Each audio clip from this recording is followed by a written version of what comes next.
विद्यार्थी मित्रांनो, माझे नाव श्रावणी उमाकांत कष्टे. मी इयत्ता 5वी मध्ये शिकत आहे. माझ्या शाळेचे नाव जिल्हा परिषद माध्यमिक शाळा पानकनेरगाव. आमच्या शाळेमध्ये ग्रंथालय झालेलं आहे. मी त्या ग्रंथालयामधून एक पुस्तक घेतलेले आहे. या पुस्तकाचे नाव आहे रोमच फारी सफर. या पुस्तकाला लेखक नाही. या पुस्तकाची किंमत आहे 100 रुपये. मी तुम्हाला या पुस्तकाविषयी थोडक्यात माहिती सांगणार आहे. एके दिवशी एक मुलगा होता. एक मुलगी होती. ती खूप हुशार होती आणि चर्चा होती. ती खूप दिसायला सुंदर आणि बोलकी होती. एके दिवशी तिला तिच्या गावाला जायचे होते आणि ती जाता जाता एक मुलगा दिसला आणि त्या मुलीने पाहिले आणि ती मुलगी म्हणाली, अरे केवढा मोठा मुलगा.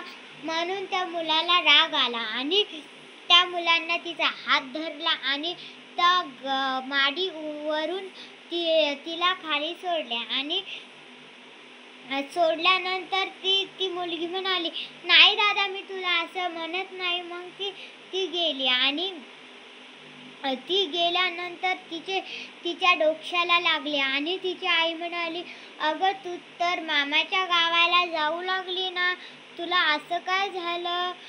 ती मुलगी म्हणाली, तुझ्या मामाच्या गावाला जाऊ लागली, पण तिथे एक दादा होता.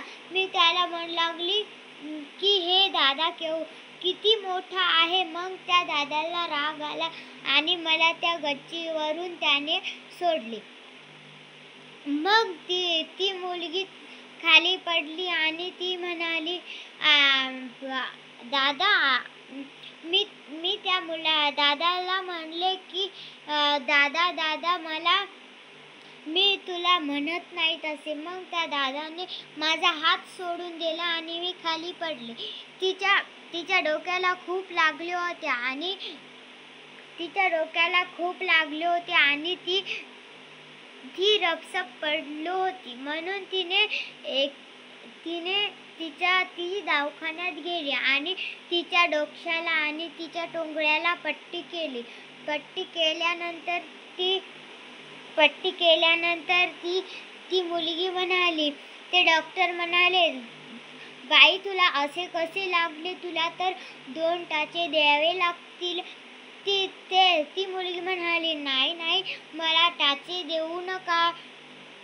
मग तेवढ्यात तिथून तिचे बाबा आले. तिचे बाबा म्हणाले, तुला कुठे लागले? ती मुलगी म्हणाली, अहो बाबा, मी त्या मुलांना म्हणले की दादा, तू किती मोठा आहेस. त्या मुलांना राग आला म्हणून ती म्हणाली की त्या मुलांनी माझा हात धरला आणि मला खाली सोडून दिले. मग तिचे बाबा म्हणले, चल तू कोणत्या दादाने तुला पाडले मी त्याला सांगतो. मग ती गेले आणि ते म्हणाले, का रे, तो आईला पाडले? तिचे बाबा म्हणाले, का रे, तो आईला पाडलेस का?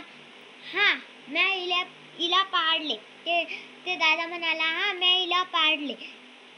तिचे बाबा म्हणाले, का रे, तो हिला काहून पाडले?